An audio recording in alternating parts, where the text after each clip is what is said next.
Hi guys, in this video I'll show you how you can use your Roku TV without remote. So like a lot of people face this issue, like either their cells are out, like batteries are dead, or their remote is broken, so they just skip the process of buying a new remote at the spot.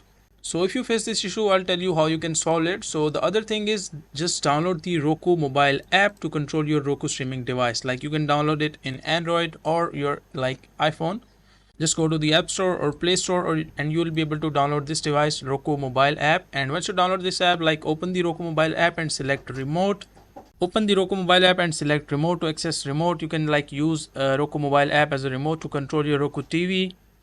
So that is a simple and easy process. If in any case like you just do not have a remote, so just download the app and you will be able to use the Roku TV. So that is a simple and easy process of how you can use Roku TV without your remote and using the mobile app, solve your problem and enjoy your TV. So that is all about this video.